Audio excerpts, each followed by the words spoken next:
Hello दोस्तों, मैं आप लोगों का दोस्त सिकंदर यादव सफल शिक्षा में आप लोगों को दिल से स्वागत करता हूं। दोस्तों, मैं आप लोगों को जनरल कंपटीशन का जीएस पार्ट पढ़ाऊंगा, जिसमें ज्योग्राफी, हिस्ट्री, पॉलिटिकल और इकोनॉमिक्स, ये 4 पेपर का मैं वीडियो अच्छी तरीके से मैं बनाऊंगा दोस्तों। तो मैं बता देता हूँ, उसमें से सबसे पहले जो वीडियो लेकर आया हूँ वो सबसे पहले ज्योग्राफी। मैं चारों पेपर बताऊँगा वीडियो, मैं चारों पेपर का वीडियो बनाऊंगा, ज्योग्राफी, हिस्ट्री, पॉलिटिकल, इकोनॉमिक्स। लेकिन उसमें से सबसे पहले जो वीडियो लेकर आया हूँ वो सबसे पहले ज्योग्राफी। तो सभी लोग जीएस को आसान समझते हैं, जीएस को याद कर लेते हैं, समझते हैं, बहुत ज़्यादा जानते हैं, और एग्जाम में जाते हैं तो क्वेश्चन वहाँ पे घुमा दिया जाता है, तो कन्फ्यूजन होकर गलत ऑप्शन मार के आ जाते हैं। तो वैसे नहीं करना है, मैं वही कन्फ्यूजन को दूर करूँगा और मैं समझाऊँगा, रटवाऊँगा बिल्कुल नहीं, समझाऊँगा, सिखाऊँगा, रटवाऊँगा बिल्कुल नहीं दोस्तों। तो सबसे पहले जो वीडियो लेकर आया हूँ सबसे पहले ज्योग्राफी का। तो मैं पहले बता देता हूँ दोस्तों, सभी का तरीका मैं बताऊंगा। ज्योग्राफी किस प्रकार पढ़ा जाता है, हिस्ट्री किस प्रकार पढ़ा जाता है, पॉलिटिकल किस प्रकार पढ़ा जाता है, इकोनॉमिक्स किस प्रकार पढ़ा जाता है। तो सबसे पहले मैं बता देता हूँ दोस्तों कि ज्योग्राफी को पढ़ना किस प्रकार चाहिए। तो ज्योग्राफी एक मैप की तरह है।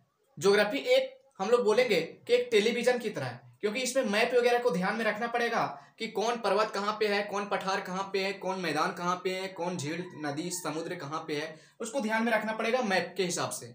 मैप जो कि मैप में उपलब्ध रहता है, और वही मैप को हम लोग को माइंड में रखना है। तो ज्योग्राफी को माइंड में रखना है। तो एक ज्योग्राफी एक टेलीविजन की तरह है। टेलीविजन में हम लोग देखते हैं दोस्तों कि यदि कोई भी हम लोग मूवी वगैरह देखते हैं तो 2 साल के बाद, 4 साल के बाद, 5 साल के बाद, 10 साल के बाद भी पूछते हैं ना, तो उसको हम लोग बता देते हैं। क्यों? क्योंकि वह देखा हुआ चीज है। और वही मूवी को यदि हम लोग दोबारा देखते हैं दोस्तों, तो आगे होने से पहले हम लोग बता देते हैं कि इसके आगे होने वाला क्या है। क्यों? क्योंकि हम लोग को देखा हुआ चीज है। तो ज्योग्राफी भी एक प्रकार का टेलीविजन है। उसको हम लोग देखना है कि कौन सा कहाँ पे नदी है, कहाँ से स्टार्ट हो रहा है, कौन पर्वत कहाँ पर स्थित है, कौन पठार कहाँ पे स्थित है। यदि हम लोग इसको हम लोग देख लेंगे और मैप दिमाग में यदि बैठा लेंगे तो कभी हम लोग भूलेंगे नहीं। तो उसी प्रकार ज्योग्राफी का जो वीडियो मैं लेकर आया हूँ, मैं गारंटी देता हूँ दोस्तों कि ज्योग्राफी में कोई भी पेपर, यदि ज्योग्राफी, हिस्ट्री, पॉलिटिकल और इकोनॉमिक्स 4 पेपर का वीडियो बनाने के बाद मैं गारंटी देता हूँ दोस्तों कि जनरल कॉम्पिटिशन का आप लोग को जीएस दोबारा पढ़ना नहीं पड़ेगा, क्योंकि मैं समझाऊंगा, सिखाऊंगा, बल्कि रटवाऊंगा नहीं। तो सबसे पहले मैं ज्योग्राफी का जो वीडियो लेकर आया हूँ वो जनरल कॉम्पिटिशन में मैं सबसे पहले बता देता हूँ उसका सिलेबस क्या है, उसको पढ़ना क्या है, और कौन कौन से चैप्टर से एग्जाम में क्वेश्चन आते रहते हैं। तो सबसे पहले ज्योग्राफी को हम 2 भाग में बांट दिए दोस्तों, भारतीय भूगोल और विश्व भूगोल, जिसे हम लोग इंडियन ज्योग्राफी और वर्ल्ड ज्योग्राफी कहते हैं। तो भारतीय भूगोल, इंडियन ज्योग्राफी में मैं वैसा चैप्टर को चूज किया हूं जो कि एग्जाम में बार बार इससे क्वेश्चन आते रहते हैं। तो सबसे पहले भारत का भौतिक विभाजन, जो कि इसमें पढ़ना पड़ता है, कौन सा पर्वत, पठार, मैदान, झील कहाँ पे है, उसके बारे में पढ़ना है। दूसरा, भारतीय परिवहन तंत्र। तीसरा, भारत का आकार, स्थिति एवं विस्तार। चौथा, भारतीय अपवाह तंत्र। पांचवा, भारतीय जलवायु। छठा, मृदा। और 7वां, प्राकृतिक वनस्पति। ये सारे चैप्टर कुल मिला के आप लोग को 7 चैप्टर पढ़ना है, और सारे चैप्टर जो मैं चूज किया हूँ सारे VVI है, और इससे एग्जाम में कंफर्म क्वेश्चन पूछे जाते हैं। तो मैं ये सारे चैप्टर में मैप थ्रू बताऊंगा, मैप से बताऊंगा टेलीविजन की तरह, ताकि आप लोग को दिमाग में बैठ जाए और लाइफ में कभी नहीं भूलें। और गारंटी देता हूं दोस्तों, मेरा पढ़ाने के बाद जनरल कॉम्पिटिशन में जीएस दोबारा पढ़ना नहीं पड़ेगा, लाइफ टाइम के लिए कभी नहीं भूलेंगे। उसके बाद मैं बता देता हूं विश्व भूगोल, वर्ल्ड ज्योग्राफी। तो वर्ल्ड ज्योग्राफी से भी क्वेश्चन आते, लेकिन कम। इंडियन ज्योग्राफी की अपेक्षा वर्ल्ड ज्योग्राफी में कम क्वेश्चन आते रहते हैं, कम क्वेश्चन आते हैं। तो कौन कौन से चैप्टर से क्वेश्चन आता है उसको मैं चूज किया हूं दोस्तों। ज्यादातर क्वेश्चन ध्यान में रखना है इंडियन ज्योग्राफी से आता है, इसलिए मैं इंडियन ज्योग्राफी का ज्यादा चैप्टर लिया हूं। दूसरा, वर्ल्ड ज्योग्राफी। वर्ल्ड ज्योग्राफी में वैसे चैप्टर को चूज किया हूं जो एग्जाम में क्वेश्चन आते रहते हैं। तो सबसे पहले सौरमंडल, दूसरा पृथ्वी की गतियां, तीसरा अक्षांश एवं देशांतर, चौथा विश्व मानचित्र। ये 4 चैप्टर इंपॉर्टेंट है वर्ल्ड ज्योग्राफी के लिए दोस्तों, और ये चैप्टर पूरा चारों VVI है। तो मैं ये सारा चैप्टर वर्ल्ड ज्योग्राफी के अंतर्गत मैं पढ़ाऊंगा बेहतर तरीके से। बस मेरे वीडियो में शुरू से अंत तक जुड़े रहेंगे और अच्छी तरीके से देखिएगा। तो मैं सबसे पहले इंडियन ज्योग्राफी पढ़ाऊंगा, और इंडियन ज्योग्राफी का जो सबसे पहले चैप्टर है वो भारत का भौतिक विभाजन, इसको मैं सबसे पहले मैं बताऊंगा दोस्तों। तो मैं स्टार्ट करूंगा यही चैप्टर अभी। बस आप लोगों का सपोर्ट रहना चाहिए, मैं और वीडियो बनाने का कोशिश करूंगा। बस मेरे वीडियो शुरू से अंत तक जुड़े रहेंगे, देखिएगा अच्छी तरीके से। मैं जो पहला चैप्टर जो स्टार्ट कर रहा हूँ इंडियन ज्योग्राफी का, उसका नाम है भारत का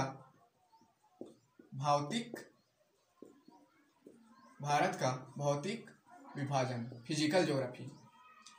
तो भारत का भौतिक विभाजन में देखेंगे दोस्तों, चैप्टर से पता चल रहा है भारत का भौतिक विभाजन, यानी कि भौतिक आधार पर भारत को कितने वर्गों में बांटा गया है, कितने वर्गों में विभाजित किया गया।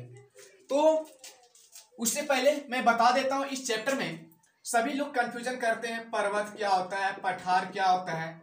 मैं पूरा बेस से लेकर मैं जीरो से हीरो बनाऊंगा दोस्तों।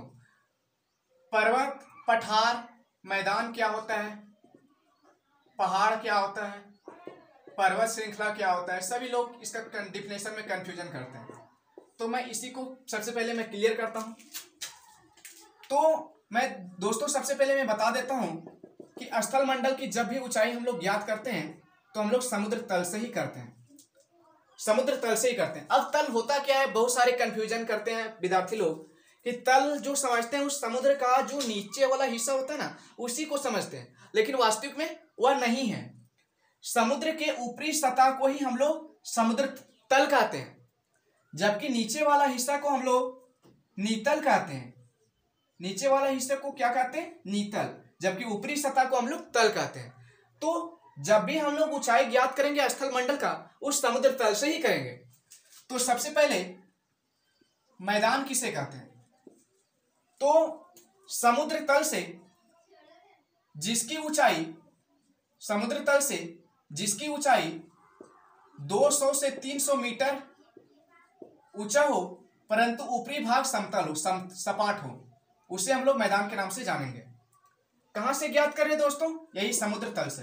कहां से ज्ञात करें, क्योंकि समुद्र तल जो है ना, उसका ऊपरी हिस्सा पूरा विश्व में जहां भी देखेंगे सब इक्वल नजर आता है, पूरा बराबर। तो इसलिए हम लोग समुद्र तल से ही स्थल मंडल की ऊंचाई ज्ञात करते हैं। दूसरा, पठार किसे कहते हैं, पठार, तो इसी वही डिफिनेशन हमेशा समुद्र तल से ही। समुद्र तल से जिसकी ऊंचाई 600 मीटर हो, कितना मीटर ऊंचा हो, 600 मीटर हो, और ऊपरी भाग सपाट हो, समतल हो, उसे हम लोग पठार के नाम से जानते हैं। मिनिमम हाइट कितना होना चाहिए दोस्तों, 600 मीटर, और ऊपरी भाग समतल होनी चाहिए, तब उसे हम लोग पठार के नाम से जानते हैं। सभी लोग सोचते हैं कि 600 ही मीटर, नहीं।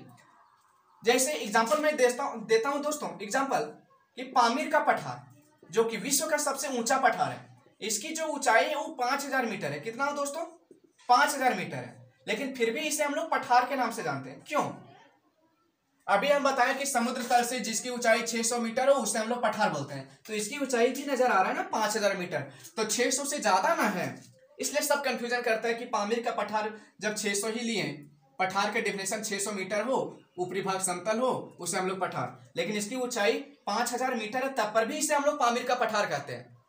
नहीं दोस्तों, कहने का अर्थ है कि ऊंचाई कितना भी हो, जो 600, 700, 800, 1000, 5000, 8000 कितना हो, लेकिन ऊपरी भाग जो होना चाहिए ना, उस समतल होनी चाहिए, तभी हम लोग उसे पठार के नाम से जानेंगे। समझ में आया, कंफ्यूजन दूर हो गया दोस्तों। नेक्स्ट, पहाड़ी किसे कहेंगे, फिर वही डिफिनेशन समुद्र तल से ही। समुद्र तल से जिसकी ऊंचाई 1000 मीटर हो, कितना ऊंचा हो दोस्तों, 1000 मीटर हो, परंतु यहां से थोड़ा डिफिनेशन चेंज हो जाएगा, ध्यान से देखिएगा। यहाँ पे समतल था, समुद्र तल से जिसकी ऊंचाई 600 मीटर हो परंतु ऊपरी भाग समतल हो, उसे हम लोग पठार बोले थे। लेकिन यहाँ पे देखिएगा, समुद्र तल से जिसकी ऊंचाई 1000 मीटर हो, लेकिन ऊपरी भाग कैसा हो, शंक्वाकार हो। कैसी हो, शंक्वाकार हो, त्रिभुजाकार हो, उसे ही हम लोग पहाड़ के नाम से जानेंगे, पहाड़ी के नाम से जानेंगे। समझ में आ रहा है दोस्तों। नेक्स्ट, पर्वत किसे कहते हैं, पर्वत, डिफिनेशन वही, स्थल मंडल की ऊंचाई हमेशा समुद्र तल से। समुद्र तल से जिसकी ऊंचाई 1000 मीटर से ज्यादा हो, उसे हम लोग पर्वत कहेंगे। क्या कहेंगे दोस्तों, पर्वत। लेकिन ऊपरी भाग कैसा होना चाहिए, वो भी शंक्वाकार ही होना चाहिए, त्रिभुजाकार ही होना चाहिए। समुद्र तल से जिसकी ऊंचाई 1000 मीटर ऊंचा हो, परंतु उसकी ऊपरी भाग शंक्वाकार हो, उसे ही हम लोग पर्वत के नाम से जानेंगे। और नेक्स्ट समझ में आ रहा है दोस्तों। नेक्स्ट इसी प्रकार का पर्वत 4, 5, 10 हो जाएगा तो उसे हम लोग पर्वत श्रृंखला बोलते हैं। क्या बोलते हैं दोस्तों? पर्वत श्रृंखला बोलते हैं। एग्जाम्पल मैं दे देता हूं दोस्तों कि यदि 3, 4 मानो 5 को एक लाइन से खड़ा कर देते हैं, एक सीरीज में खड़ा कर देते हैं, तो उसे हम लोग बोल सकते हैं कि मानव श्रृंखला। उसे हम लोग क्या बोलते हैं? मानव श्रृंखला। लेकिन उसी प्रकार पर्वतों का इसी प्रकार क्रमिक विस्तार, लगातार रूप क्या कहलाएगा? पर्वत श्रृंखला। तो हम लोग देखेंगे दोस्तों कि भारत में मैदानी भाग कितना है, पठारी भाग कितना है, पहाड़ी कितना है, पर्वत कितना है, पर्वत श्रृंखला कितना है। तो भारत में दोस्तों ध्यान रखिएगा कि भारत में जो मैदानी हिस्सा है वो 43% है। कितना है? 43%। पठारी हिस्सा जो है वो 28% है भारत में। पहाड़ जो है वो 18% है और पर्वत जो है वो 11% है। ठीक है, तो इतने सारे तरीके से हम लोग मैदान, पठार, पहाड़ी, पर्वत और पर्वत श्रृंखला का डिफिनेशन हम लोग समझ लें। समझ में आ गया? सारे में अंतर समझ में आ गया, सबका अंतर समझ में आ गया, किसका डिफिनेशन कहां से। लेकिन सबका जो ऊंचाई जो ज्ञात किए हैं, किससे किए हैं? समुद्र तल से। क्योंकि हम पहले ही बता चुके हैं कि समुद्र तल से ही स्थलमंडल की ऊंचाई ज्ञात किया जाता है। ठीक है दोस्तों, इस समझ में आ गया। अब भारत का भौतिक विभाजन चैप्टर स्टार्ट करने जा रहे हैं दोस्तों, ध्यान से देखिएगा। समझ में आ रहा है सबको? ध्यान से।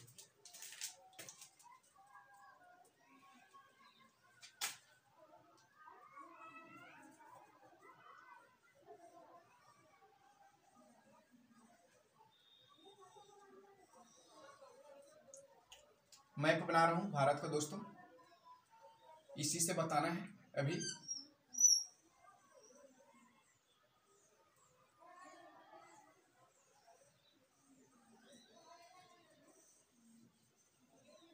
ये भारत का मैप बन गया दोस्तों। अब भारत को भौतिक आधार पर कितने वर्गों में बांटा गया है उसको मैं बता रहा हूं। तो ये थोड़ा यहां पे श्रीलंका का पार्ट आ जाएगा, ये वाला ऐसे देख रहे हैं, श्रीलंका का पार्ट। नीचे और भी है ना, नीचे हिंद महासागर है। तो भारत के किनारे जो खाड़ी हैं वो 4 खाड़ी हैं। भारत के किनारे कितने खाड़ी हैं? 4। कच्छ की खाड़ी, दूसरा यहां पर खंभात की खाड़ी, दूसरा खंभात की खाड़ी, तीसरा जो देख रहे हैं यहां दोस्तों, ये श्रीलंका जो दिखा है तनी बुड़ुक है, नीचे हिंद महासागर डूब जाएगा, तनी बुड़ुक है श्रीलंका। और बीच में इसकी जो खाड़ी है, खाड़ी का नाम है, उसे हम लोग मन्नार की खाड़ी कहते हैं। उसे हम लोग क्या बोलते हैं? मन्नार की खाड़ी। श्रीलंका देख रहे हैं, भारत और श्रीलंका के बीच एक खाड़ी जिसे हम लोग मन्नार की खाड़ी बोलते हैं। और नेक्स्ट यहां पर देख रहे हैं बंगाल की खाड़ी है। यहां पे कौन सा है? बंगाल की खाड़ी। इधर अरब सागर, इधर कौन सा है दोस्तों? अरब सागर। तो भारत के किनारे खाड़ी कितने हैं दोस्तों? 4। कच्छ की खाड़ी, खंभात की खाड़ी, मन्नार की खाड़ी और बंगाल की खाड़ी। 4 खाड़ी भारत के किनारे स्थित हैं। तो सबसे पहले भारत का भौतिक विभाजन कितने वर्गों में बांटा गया? ये देख रहे हैं दोस्तों, ये हिमालय है, ये हिमालय का पार्ट है। इसे हम लोग उत्तर के पर्वतीय प्रदेश के नाम से जानेंगे, उत्तर के पर्वतीय प्रदेश, या तो फिर हम लोग हिमालय के नाम से जानेंगे। पहला विभाजन, इसमें हिमालय के बारे में पढ़ना है। पहला भौतिक आधार पर नंबर 1।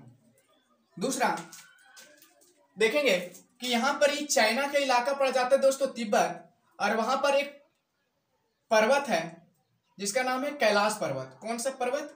कैलाश पर्वत। कौन सा पर्वत है दोस्तों? कैलाश पर्वत। और कैलाश पर्वत के निकट से ही 3 नदियां निकलती है। SBI, state bank of India state bank of India नहीं है दोस्तों, SBI 3 नदी है। ट्रिक में बता रहा हूं ताकि याद रहेगा। S से सतलज, B से ब्रह्मपुत्र और I से इंडस। इंडस का मतलब सिंधु का प्राचीन नाम इंडस। तो ये 3 नदी यहीं से निकलती है। और जब भी कोई नदी यहां से निकलती ना, जैसे सिंधु जो नदी है वो तिब्बत के कैलाश पर्वत के निकट मानसरोवर झील से निकलती है। यहाँ पे मानसरोवर झील है। कौन सा झील है? मानसरोवर झील है। और यहीं से सिंधु नदी निकलती है। और जब भी निकलती है, कोई भी नदियाँ इधर से निकलती है तो पर्वतों को काटते हुए आती है। क्या चीज आती है? पर्वतों को काटती हुई आती है। तो पर्वतों को काटते हुए वो पर्वतों को बड़ा काटती है, यानी कि चट्टान का रूप ले लेता है। तो फिर वही नदी जब इस चट्टानों को धकेलते हुए आती है तो ये जो चट्टान होता है ना दोस्तों, वो छोटे छोटे रूप में बढ़ जाते हैं और छोटा हो जाते हैं। और यही छोटा छोटा बार बार यही प्रक्रिया चलते रहता है। और यही जो चट्टान है वो एक कण के रूप में ले लेता है, यहाँ पर कण के रूप में ले लेता है। और यही कण मृदा का रूप ले लेता है, यही कण मृदा का रूप ले लेता है। तो हम लोग बोल सकते हैं कि चट्टानों के टूटने फूटने से मृदा का निर्माण होता है। और यही मृदा क्या होती है? उसी नदी के द्वारा मृदा पूरे चारों तरफ फैल जाती है। और जब फैल जाती है तो मृदा पूरा समतल हो जाता है। पूरा वह इलाका कैसा हो जाता है? समतल, जिससे हम लोग मैदान के नाम से जानेंगे। क्या चीज के नाम से जानेंगे दोस्तों? मैदान के नाम से। और ये देख रहे हैं, मैदान का निर्माण तो हो गया मृदा से, यानी कि मृदा जो चट्टानों के टूटने फूटने से हुआ था, और वही मृदा क्या हो गया था? पूरा समतल हो गया था। तो समतल वाले हिस्से को क्या बोलते हैं? मैदान। लेकिन देख रहे हैं कि ये इलाका जो है वो पूरा बीच में नजर आ रहा है, तो बीच का हम लोग क्या बोलते हैं? मध्य। बीच को हम लोग क्या बोलते हैं? मध्य। तो कौन सा मैदान? मध्यवर्तीय मैदान। तो दूसरा भौतिक आधार पर दूसरा बांट दिए क्या? मध्यवर्तीय मैदान। पहला नंबर उत्तर के पर्वतीय प्रदेश हिमालय, दूसरा मध्यवर्तीय। तो और तीसरा देखेंगे कि सबसे पहले कंफ्यूजन यहाँ पे करता है, यहाँ के जो भारत का जो चार खाड़ी लिए हैं, भारत के किनारे चार खाड़ी, तो खाड़ी किसे कहते हैं लोगों को पता ही नहीं रहता है कि खाड़ी किसे कहते हैं। खाड़ी दोस्तों वैसा भूमि जो 3 भाग स्थल हो और 1 भाग जल हो, उसे हम लोग खाड़ी बोलते हैं। वैसा भूमि जिसके 3 ओर स्थल हो और उसके 1 भाग पानी हो, जल से घिरा हो, तो उसे हम लोग खाड़ी के नाम से जानते हैं। और याद रखिएगा दोस्तों कि खाड़ी के उल्टा ही प्रायद्वीप होता है। खाड़ी के उल्टा ही प्रायद्वीप होता है। खाड़ी को हम लोग गुल्फ बोलेंगे इंग्लिश में, या तो फिर बे बोलेंगे। प्रायद्वीप को पेनासुलर, प्रायद्वीप को पेनासुलर क्या बोलते हैं दोस्तों? पेनासुलर। तो खाड़ी का उल्टा ही प्रायद्वीप होता है। क्या होता है? खाड़ी का उल्टा ही प्रायद्वीप होता है। तो यहाँ पे देख रहे हैं कि अरब सागर है, नीचे हिंद महासागर है और इधर बंगाल की खाड़ी है। तो देख रहे हैं दोस्तों तीनों ओर समुद्र है, तीनों ओर समुद्र है। तो अभी हम क्या होते हैं? खाड़ी के उल्टा प्रायद्वीप होता है। क्या होता है? खाड़ी के उल्टा प्रायद्वीप होता है। तो तीनों ओर समुद्र है, तीनों ओर क्या है? समुद्र है। अरब सागर, बंगाल की खाड़ी, नीचे हिंद महासागर, है ना। तो तीनों ओर समुद्र है और बीच में स्थल वाला भाग, तो उसे हम लोग क्या बोलेंगे? प्रायद्वीप, जो कि खाड़ी का उल्टा है। और अभी हम क्या बताएं कि समुद्र तल से जिसकी ऊंचाई 600 मीटर हो परंतु ऊपरी भाग समतल हो, उसे हम लोग पठार के नाम से जानते। तो यहाँ पे हिंद महासागर है, यहीं से ज्ञात करेंगे। समुद्र तल से जिसकी ऊंचाई 600 मीटर हो परंतु ऊपरी भाग सपाट हो, समतल हो, उसे हम लोग क्या बोलेंगे? पठार के नाम से। तो क्या चीज का निर्माण हुआ? प्रायद्वीपीय पठार के निर्माण। तो तीसरा जो विभाजन किए भौतिक आधार पर क्या हुआ? प्रायद्वीपीय पठार। और ये प्रायद्वीपीय पठार जो है वो त्रिभुजाकार आकृति के है। कैसा है? त्रिभुजाकार आकृति के। समझ में आ रहा है दोस्तों? और इधर देखिएगा, ये जो किनारे किनारे वाला क्षेत्र जो दिख रहा है वो मैदान है। क्या चीज का है? मैदान का इलाका है, मैदान का इलाका है। और समुद्र के किनारे वाले क्षेत्र को ही तट बोला जाता है। समुद्र के किनारे वाला क्षेत्र को ही हम लोग तट बोलते हैं। और इसके किनारे जो मैदान दिख रहा है तो उसी को हम लोग बोल सकते हैं तटीय मैदान। उसी का नाम क्या रखे? तटीय मैदान। तो चौथा जो विभाजन हुआ क्या हुआ दोस्तों? तटीय मैदान, भौतिक आधार पर। तो इधर भी देख रहे हैं, इधर भी बंगाल की खाड़ी, इधर भी समुद्र है, और ये जो मैदान दिखाई देते ये भी तो मैदान ही है। और समुद्र के किनारे वाला क्षेत्र हम लोग क्या बताए थे अभी? मैदान। तो इसे हम लोग क्या बोलेंगे? इसे भी हम लोग बोलेंगे तटीय मैदान ही बोलेंगे। तो इसको हम लोग अलग से नहीं गिनेंगे, बल्कि तटीय मैदान एक ही हुआ। तो चौथा कौन हो गया? यही तटीय मैदान। और पांचवा जो बच गया, इधर देखेंगे कि बंगाल की खाड़ी में अंडमान निकोबार द्वीप समूह है। कौन है? अंडमान निकोबार द्वीप समूह है, अंडमान निकोबार द्वीप समूह। और इधर अरब सागर में लक्षद्वीप समूह। कौन सा है दोस्तों? लक्षद्वीप समूह। अब देखेंगे अंडमान निकोबार द्वीप समूह में द्वीप सबसे पहले किसे कहते हैं? द्वीप किसे कहते हैं? द्वीप, टापू, ये सब किसे कहते हैं? तो छोटा छोटा चीज ये सब जानना पड़ेगा दोस्तों, वरना कंफ्यूजन करेगा एग्जाम में। द्वीप की जगह टापू देगा, आइसलैंड दे देगा, सब एक ही चीज है। तो द्वीप सबसे पहले किसे कहेंगे? वैसा भूमि जिसके चारों ओर जल हो, जिसके चारों ओर जल हो और बीच में उठा हुआ भाग हो, उसे हम लोग द्वीप के नाम से जानेंगे, या तो टापू के नाम से जानेंगे, या तो फिर आइसलैंड के नाम से जानेंगे। तो यहां पर देख रहे हैं दोस्तों कि द्वीप है, छोटा छोटा द्वीप नजर आ रहा है अंडमान निकोबार द्वीप समूह में। देख रहे हैं कि इसके चारों ओर, इधर बंगाल की खाड़ी है, तो इधर देखेंगे इसके चारों ओर जल है। क्या है? चारों ओर जल है और बीच में उठा भाग। तो यहां भी देखेंगे इसके चारों ओर जल है, बीच में उठा हुआ भाग। यहां भी देखेंगे चारों ओर जल है, यहां भी बीच में उठा हुआ भाग। यहां पे देखेंगे चारों ओर जल है, बीच में उठा हुआ भाग है। और देख रहे हैं जब छोटे छोटे द्वीप में, सब छोटे छोटे द्वीप आपस में मिल गए तो समूह का निर्माण किया। क्या चीज का निर्माण किया? समूह का। तो ये क्या चीज का समूह है? द्वीप का। क्या चीज का समूह है? द्वीप का। इसलिए पांचवा जो भौतिक विभाजन हुआ उसे हम लोग क्या बोलेंगे? द्वीप समूह। क्या बोलेंगे? द्वीप समूह। और इधर देख रहे हैं लक्षद्वीप समूह है। क्या है? लक्षद्वीप समूह। तो यहां भी देख रहे हैं इसके चारों ओर जल, बीच में उठा हुआ भाग, इसके भी चारों ओर जल, उठा हुआ भाग बीच में, इसके भी चारों ओर जल, बीच में उठा हुआ। तो क्या चीज का है? लक्षद्वीप है, यानी कि द्वीप है। तो द्वीप क्या चीज का समूह बन रहा है? द्वीपों का समूह। क्या चीज का समूह? द्वीपों का समूह। तो इसे हम लोग द्वीप समूह के नाम से जानेंगे। तो भारत के भौतिक आधार पर कितने वर्गों में बांटा गया? कितने वर्गों में बांट दिए? 5। भौतिक आधार पर कितना? 5। पहला हिमालय, या तो उत्तर के पर्वतीय प्रदेश। दूसरा मध्यवर्ती मैदान। समझ में आ रहा है मध्यवर्ती मैदान का निर्माण कैसे हुआ था? नदी कोई निकलती है तो पर्वतों को काट देती है, पर्वतों को काटने के बाद वो चट्टान बड़ा बड़ा चट्टानों में विभाजित कर देती है। वही चट्टान फिर बार बार प्रक्रिया नदी उसको लेकर आती है तो एक छोटा सा रूप में ले लेती है, और वही चट्टानों के टूटने फूटने से मृदा का निर्माण होता है। और वही मृदा पूरा नदी क्या करती है? उस मृदा को चारों तरफ फैला देती है, जिसमें भूमि क्या हो जाता है? समतल हो जाता है। और समतल वाले हिस्सों को क्या बोलते हैं? मैदान। और ये मैदान कहाँ पे बना था? मध्य में। ठीक है, बीच को हम लोग मध्य बोलते हैं, इसलिए इसका नाम मध्यवर्तीय मैदान पड़ा था। तो दूसरा कौन हो गया? मध्यवर्ती मैदान। तीसरा प्रायद्वीपीय पठार। प्रायद्वीपीय पठार समझ में आ गया था। वैसा भूमि, प्रायद्वीपीय किसे कहते हैं? वैसा भूमि जो तीनों ओर पानी से घिरा हो और एक भाग स्थल, उसे प्रायद्वीप। और पठार समुद्र तल से जिसकी ऊंचाई 600 मीटर हो, उसे हम लोग पठार के नाम से, इसलिए हम लोग इसे प्रायद्वीपीय पठार के नाम से जानते हैं। तीसरा हो गया। चौथा तटीय मैदान। समुद्र के किनारे वाला क्षेत्र तट, और बीच में जो मैदान आ रहा है उसे हम लोग तटीय मैदान। और पांचवा द्वीप। वैसा भूमि जिसके चारों ओर जल हो और बीच में उठा हुआ भाग हो, उसे द्वीप कहेंगे। और बहुत सारे द्वीप आपस में मिले हुए होते हैं तो उसे हम लोग समूह के नाम से जानेंगे। और द्वीपों का समूह है, इसलिए इसे हम लोग द्वीप समूह के नाम से जानेंगे। तो 5 वर्गों में हम लोग बांट दिए दोस्तों, 5 वर्गों में बांट दिए भारत के भौतिक विभाजन को भौतिक आधार पर। तो सबसे पहले मैं जो अगले वीडियो लेकर आऊंगा वो सबसे पहले हिमालय के लेकर आऊंगा। हिमालय में पढ़ना क्या है? सबसे पहले हिमालय की उत्पत्ति, दूसरा इसका विस्तार, हिमालय का विस्तार, तीसरा हिमालय का विभाजन, चौथा दर्रा, पांचवा चोटी। तो ये सारा हिमालय के अंतर्गत पढ़ना पड़ेगा और इससे एग्जाम में कंफर्म क्वेश्चन रहते हैं। तो जो मैं भी ये समझ में आ गया कितने वर्गों में बांटे, कैसे बांटे।